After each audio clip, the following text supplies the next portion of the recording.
Welcome to another episode by the Dog Mind Gears podcast. Today we will talk about dog controversies in the community and highlighting an article from our friends at Dogazilla magazine.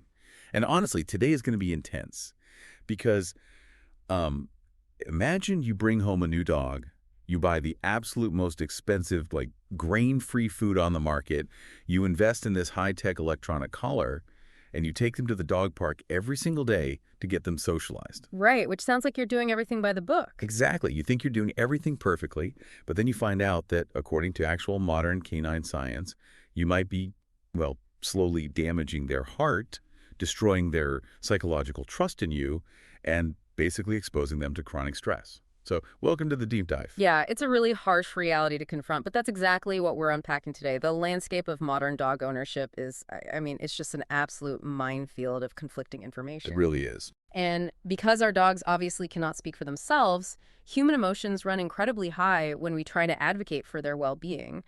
But the problem is when emotions run high, objective facts just get completely lost in the crossfire. Yeah, totally. So let's just unpack this right from the origin point.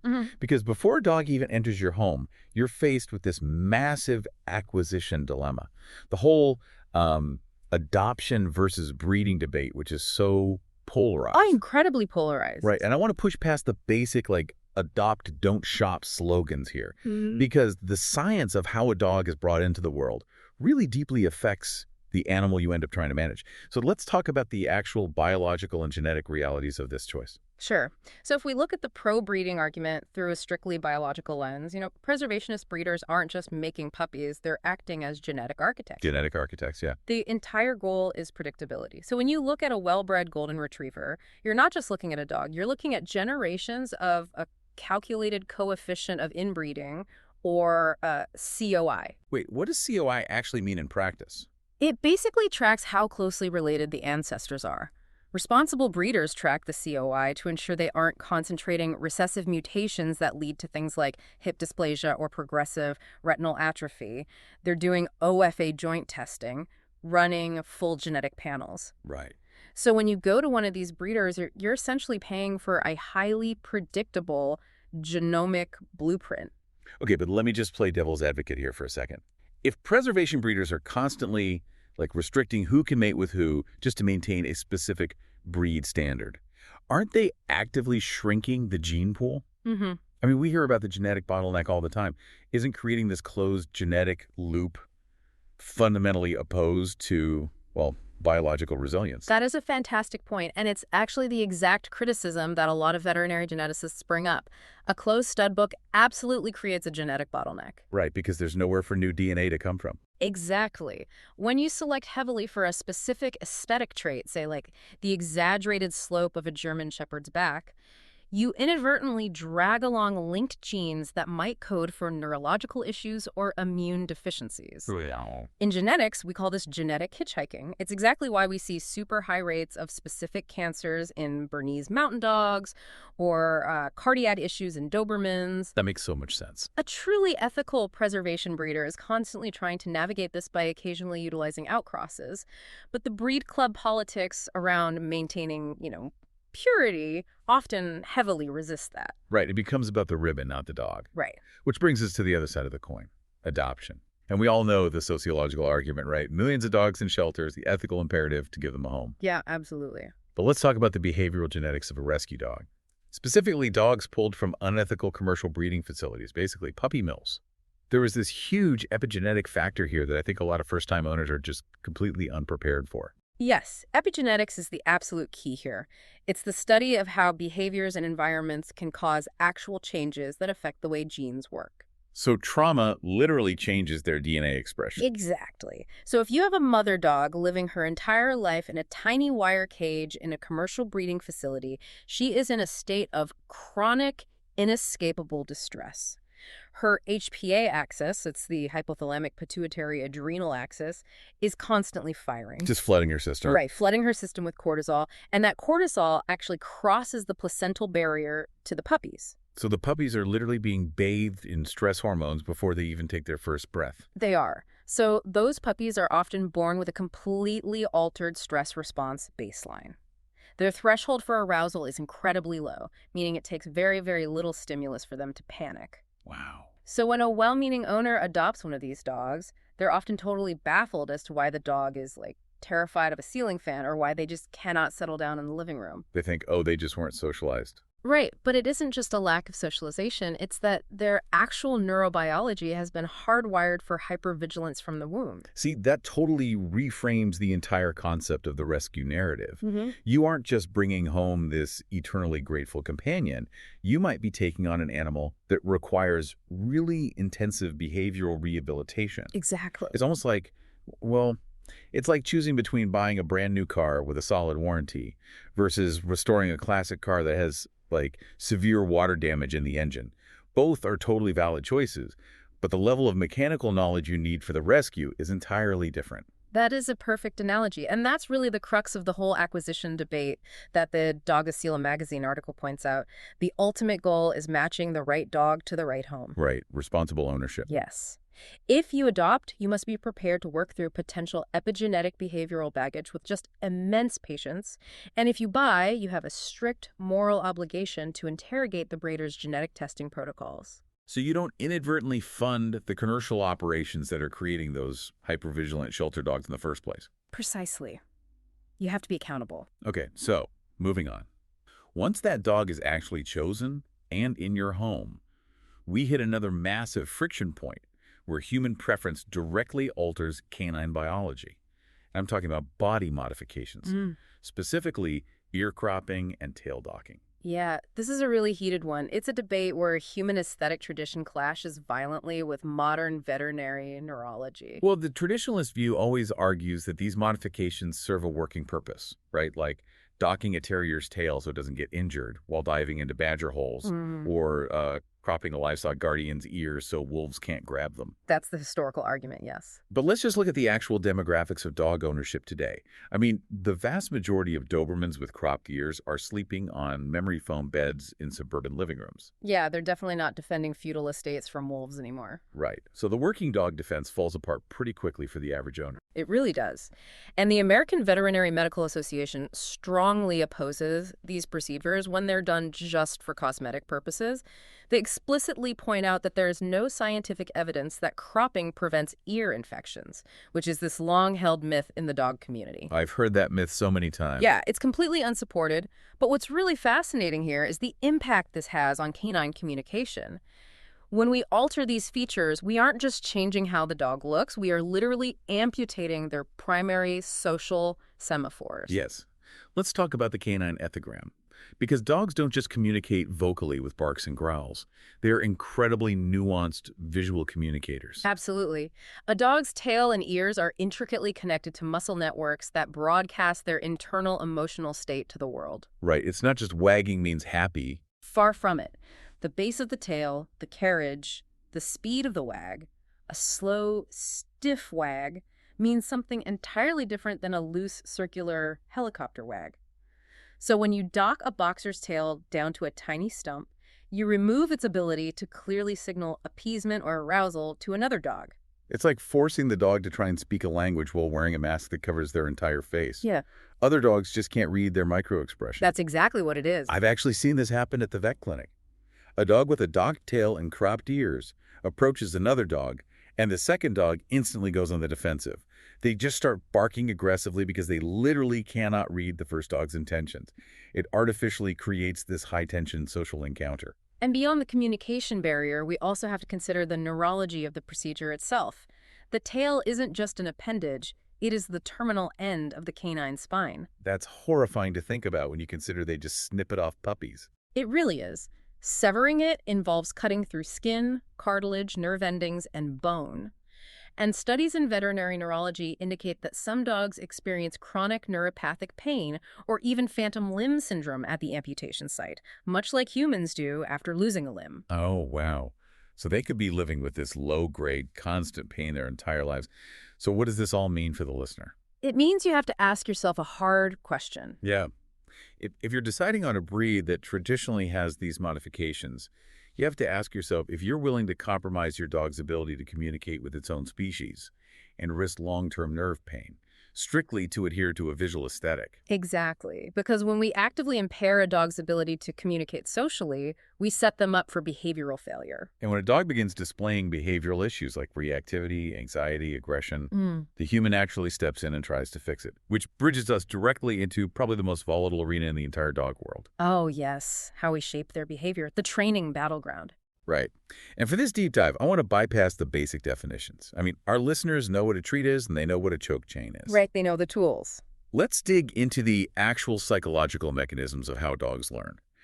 We are talking about the massive divide between modern, evidence-based, positive reinforcement and traditional punitive training. Well, to really understand this, we have to look at the behavioral science of operant conditioning, specifically the quadrants of learning. Traditional training relies very heavily on positive punishment. Which means adding something bad. Correct, adding an aversive stimulus to decrease a behavior. And the most controversial tools in this category by far are the prong collar and the electronic shock collar, or e-collar. Here's where it gets really interesting and where I want to push back on the standard narrative for a second. A lot of well-meaning owners defend e-collars. They say, look, it's just a tap. It's like a 10 IS unit on my muscles, and it is the only way I can stop my high-drive dog from chasing a squirrel into traffic. Right, the safety argument. Yeah, they argue that a temporary physical discomfort is completely worth it if it saves the dog's life. How does the science actually reconcile that? It is a very compelling emotional argument, I'll give it that, but it fundamentally misunderstands how the canine brain processes pain and fear. Okay, break down the neurology for us. Sure.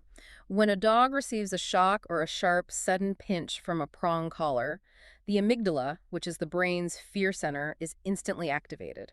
This activation completely bypasses the prefrontal cortex, which is the part of the brain responsible for rational learning and decision-making. Wait, really? So the dog isn't rationally thinking, I ran into the street, I received a shock, therefore the street is dangerous. Rarely. That requires a level of logical deduction that their stress brain isn't accessing in that moment. What often happens instead is classical conditioning. So they just associate the pain with whatever's around them.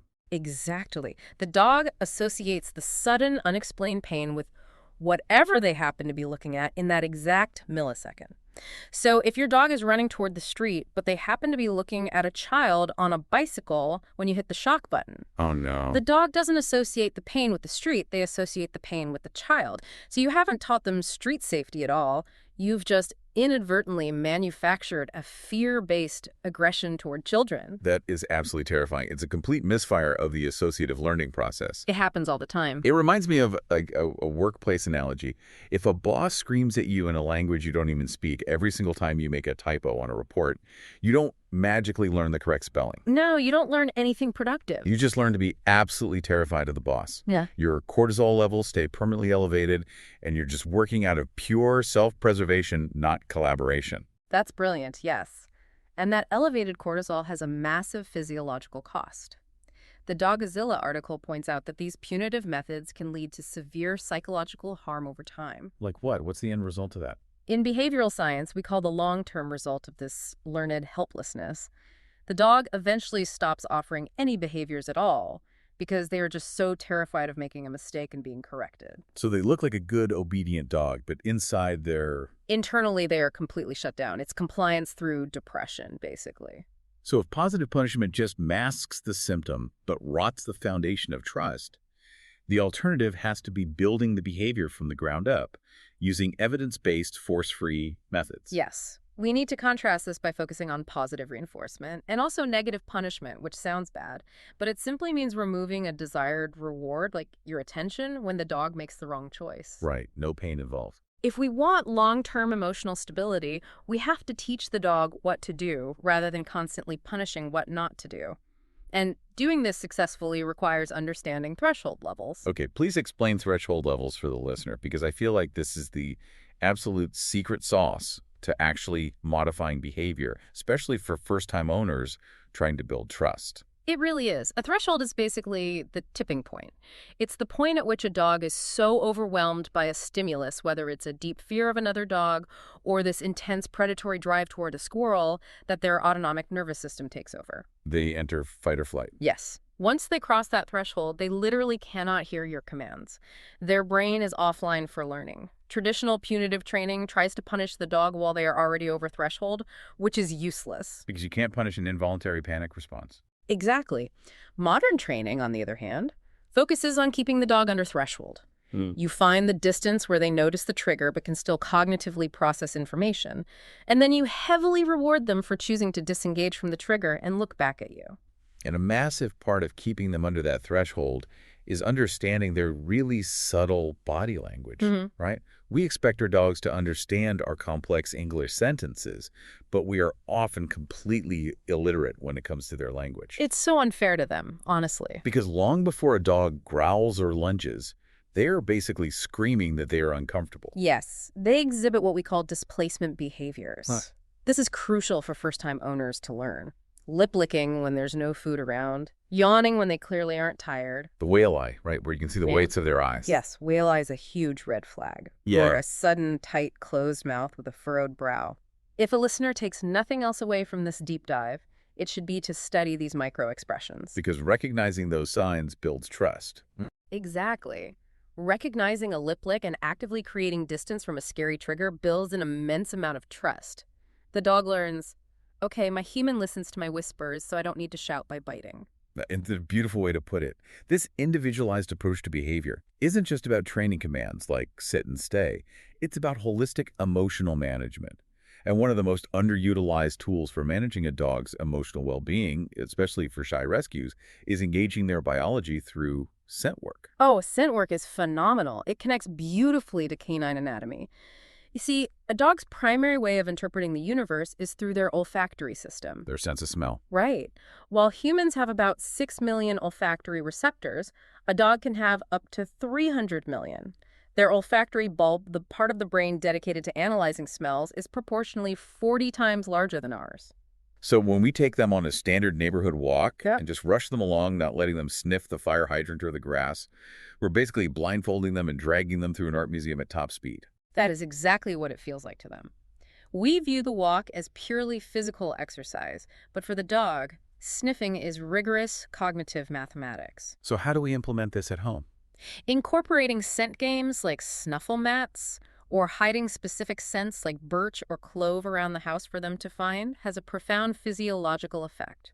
Studies show that intense sniffing actually engages the parasympathetic nervous system. Wait, so it acts like a biological sedative. It really does. It actively lowers their heart rate and reduces circulating cortisol. It is incredibly grounding. That is an incredible tip for the listener. Because if you have a shy rescue dog who is anxious, or a hyper-aroused working breed that's driving you crazy, a 20-minute scent game can tire them out mentally far faster and far more effectively than a mindless 2-mile jog on pavement. And it builds their confidence tremendously. Because they're solving a puzzle using their strongest natural asset.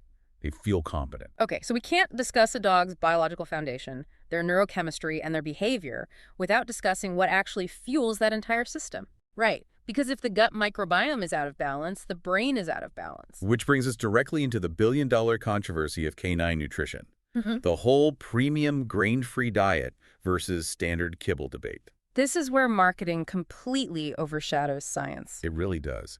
If you walk into a boutique pet store today, the marketing is aggressively designed to make you feel like a terrible pet parent. Every bag has a picture of a pristine gray wolf howling at the moon, promising this ancestral diet packed with wild boar, lentils, and blueberries. Yeah, the entire premise of the premium grain-free movement relies on this idea that because dogs share a common ancestor with wolves, their digestive systems are completely identical, and therefore grains are biologically inappropriate fillers that harm them. Okay, I have to jump in here because this is where evolutionary biology just completely dismantles the marketing. Are dogs literally just wolves in designer coats? They absolutely are not. From a genomic standpoint, the divergence of dogs from wolves involved very specific metabolic adaptations to live alongside humans. Right, because we started farming. Exactly. During the agricultural revolution, humans began consuming heavily starchy diets. The proto-dogs that hung around human settlements had to adapt to eat our agricultural waste to survive. This is the AMY2B gene, right? I was reading about this. Precisely. The AMY2B gene produces amylase, which is the enzyme required to break down starches. A wild wolf typically has only 2 copies of this gene, but modern dogs, they have adapted to have anywhere from 4 to 30 copies of the AMY2B gene, depending on the breed. 30 copies. Yes. They are biologically evolved on a fundamental DNA level to digest and utilize cooked starches and grains perfectly well. So we are just projecting our own human dietary anxieties like the keto or a paleo fad onto an animal that has spent the last 15,000 years specifically evolving to eat our leftover rice and barley. That's exactly what's happening. But it gets much more serious than just wasting $50 on expensive marketing, doesn't it? Yeah, There is a severe physical consequence to this trend. a very severe one.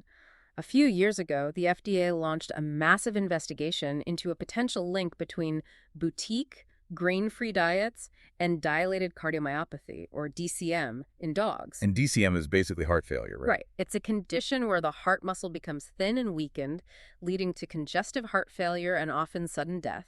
So what is the actual mechanical link there? Why would removing corn and adding peas damage a dog's heart muscle? The current leading scientific theory revolves around the bioavailability of taurine, which is a critical amino acid for cardiac muscle function. In grain-free diets, manufacturers replace the grains with heavy amounts of legumes, so peas, lentils, chickpeas. Because they need a carbohydrate binder to make the kibble stick together. Exactly. The hypothesis is that high concentrations of these legumes bind to bile acids in the dog's gastrointestinal tract, or they otherwise disrupt the gut microbiome's ability to synthesize taurine. Oh, wow. So the dog is eating a very protein-rich, expensive diet, but their body is literally being starved of the specific amino acid keeping their heart beating properly. That is tragic. So what does this all mean for the owner staring blankly at the pet food aisle, feeling overwhelmed? It means we need to defer to board-certified veterinary nutritionists, not graphic designers.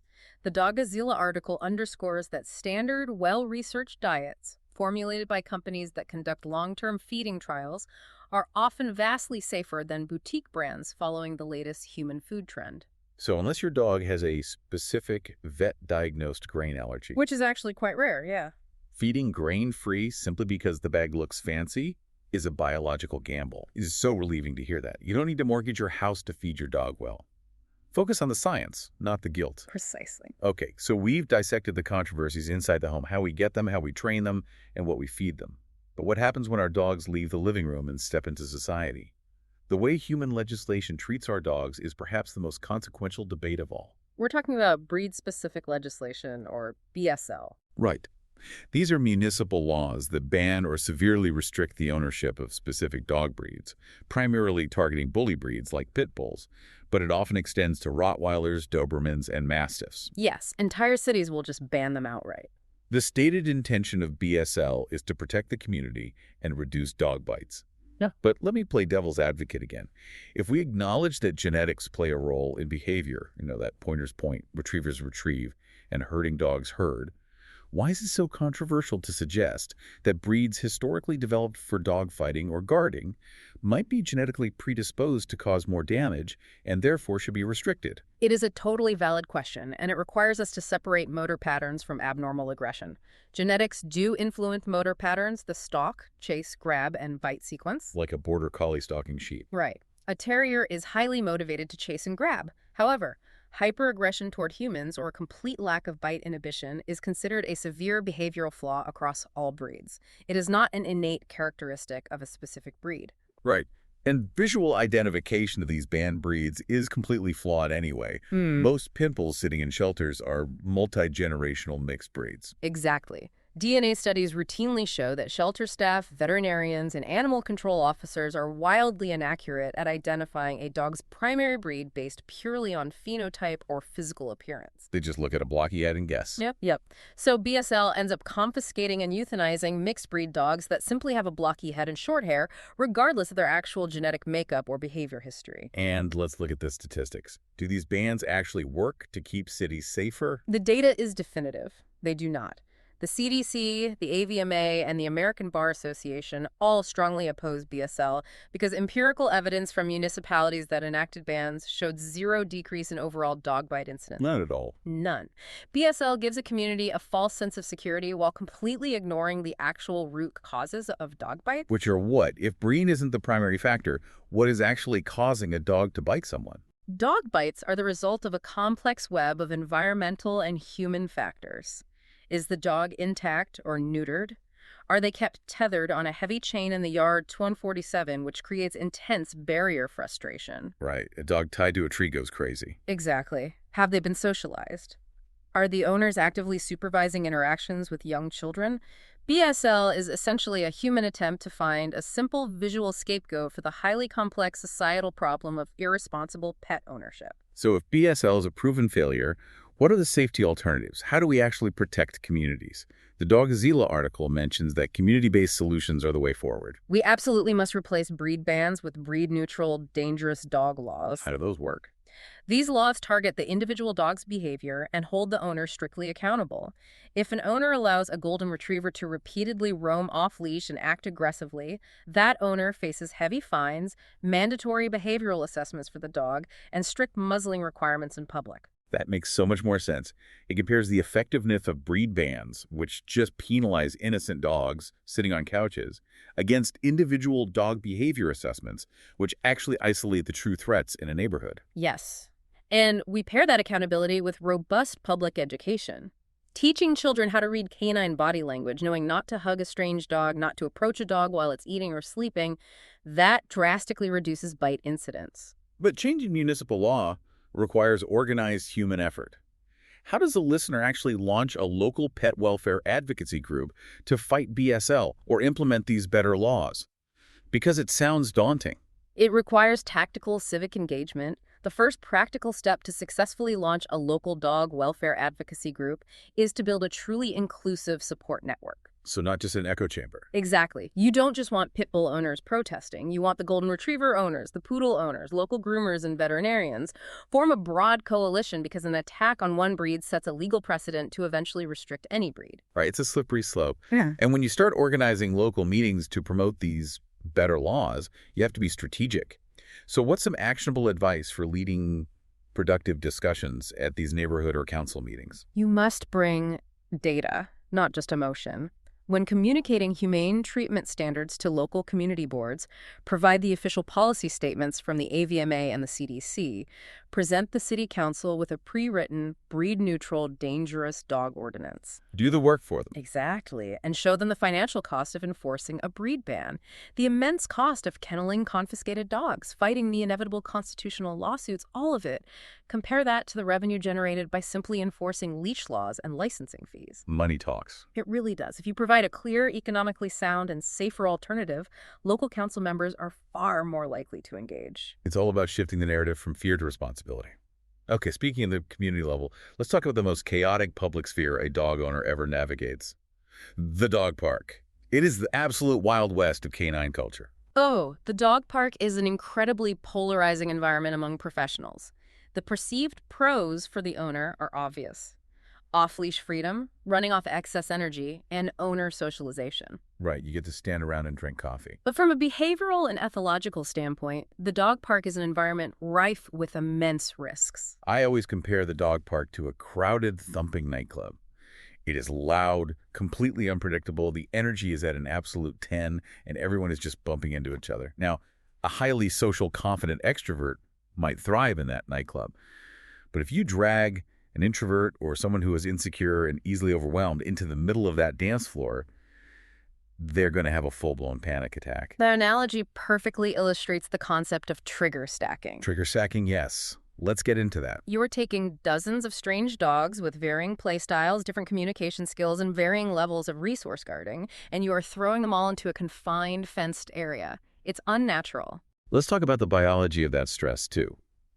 Because it's not just a momentary scare for the dog if things go wrong. Right. When a dog enters a highly aroused state, and that could be intense, rough play, or a minor scuffle where no one even gets physically hurt, their system is flooded with adrenaline and cortisol. What many owners do not realize is the half-life of cortisol in a dog's bloodstream. How long does it last? It can take up to 72 hours for cortisol levels to return to a normal baseline after a highly stressful event. Wait, 72 hours. So if my dog gets bullied at the dog park on a Monday afternoon, their stress hormones are still chemically elevated on Wednesday. Exactly. And if you take them back to the park on Tuesday, you are actively stacking those triggers. Because their baseline stress is already elevated, a normal interaction that they might usually brush off suddenly causes them to react aggressively. And the owners are always shocked, saying, oh my gosh, he's never done that before. But internally, the dog's neurochemistry was a powder keg just waiting for a match. Add to that the wildly inconsistent human etiquette. You have owners just staring at their phones or bringing small toddlers into the large dog area or bringing dogs with terrible social skills and hoping they will work it out. It's a recipe for disaster. It really is. So what are the practical daily habits to improve your dog's health without risking the dog park? How do we get them exercise? I highly recommend a structured decompression walk. You use a long line, usually 15 to 30 feet in an open field or a wooded trail. You allow the dog to move at their own pace, dictating where they sniff, completely without the pressure of interacting with strange dogs. Let them be a dog. Yes, it fulfills their physical and cognitive needs far more safely than the chaotic wrestling of a dog park. You really have to be your dog's advocate. If you do go to a park and the energy gets too intense, just leave. You don't owe anyone an explanation. Never feel bad about leaving. Now, as we manage their diet, their training, and their social lives, we inevitably face the passage of time. Let's move into our final and perhaps most emotionally resonant topic, managing the aging dog. Yes, senior dogs present an entirely unique set of challenges. As our dogs age, our focus has to shift heavily toward detecting and managing silent pain. Dogs are incredibly stoic animals. They really don't whine or cry out when they have a headache or a sore joint like a human might. Why do they hide it so well? It's a deeply ingrained evolutionary survival mechanism. In the wild, showing pain or physical weakness makes you a target for predators or a liability to the pack. That instinct remains very strong, even in our domestic dogs. Therefore, we have to look for key health indicators and very subtle micro-expressions of discomfort. So detail some specific ways to detect this. What are those signs of silent pain that owners brush off? It's almost always written off as, oh, he's just slowing down with age. But you have to look closer. Are they hesitating for just a fraction of a second before jumping onto the couch? Are they pacing at night, unable to settle into a comfortable position? What about panting? Yes. Are they panting heavily when the room is perfectly cool? Are they suddenly flinching when you pet their lower back? Those are all pain markers. Or a sudden change of behavior, right? Like a dog that was previously completely potty trained, suddenly having accidents in the house. The human instinct might be frustration, but this is often a sign of a urinary tract infection or a loss of sphincter control due to neurological aging in the spine. Exactly. And the primary culprit for the silent suffering in seniors is osteoarthritis. The cartilage in their joints degrades over time, causing painful bone-on-bone friction. So how do we focus exclusively on natural remedies and emotional well-being to comfort our aging dogs? Because obviously we aren't trying to cure old age, but we can manage their environment. Right, environmental management is huge. We alter their living space to assist their failing proprioception, which is their awareness of their body in space. We lay down yoga mats or carpet runners on slick hardwood floors so they don't slip and pull muscles. That's such a simple, great tip. We use ramps for the bed or the car. We switch to high-quality orthopedic beds that distribute their weight evenly, taking pressure off those aching joints. And from a holistic standpoint, exploring things like canine acupuncture or hydrotherapy. Swimming in a warm pool takes all the weight off the joints while maintaining muscle mass. And of course, dietary supplements like omega-3 fatty acids to reduce joint inflammation. Absolutely. And mental stimulation also becomes paramount here. When their bodies begin to fail, their minds are often still incredibly sharp. This is where those scent games we discussed earlier become vital again, isn't it? It is. An older dog who can't go for a 3-mile hike anymore can still spend 30 minutes solving a low-impact scent puzzle in the living room. It provides a massive boost to their emotional well-being, keeping them engaged with life and actually helping prevent cognitive decline. It's about maintaining their dignity, structuring our lives to weigh the ethical dilemmas against the practical realities of pet care. It requires us to constantly, day by day, evaluate the individual dog in front of us. Which really brings the entire deep dive full circle, doesn't it? It really does. We have covered immense ground today, from the complex genetics and epigenetics of adopting versus buying, the severe neurological consequences of altering their bodies just for aesthetic tradition. We took a really deep dive into behavioral science, contrasting the long-term psychological fallout of punitive training against the trust-building mechanisms of positive reinforcement. We dissected the biology of canine nutrition examining why we must prioritize peer-reviewed science over human dietary fads to protect their hearts. We outline specific, tactical steps for communities to combat ineffective breed-specific legislation and replace it with laws that actually hold humans accountable. We navigated the biological stress markers of dog parks.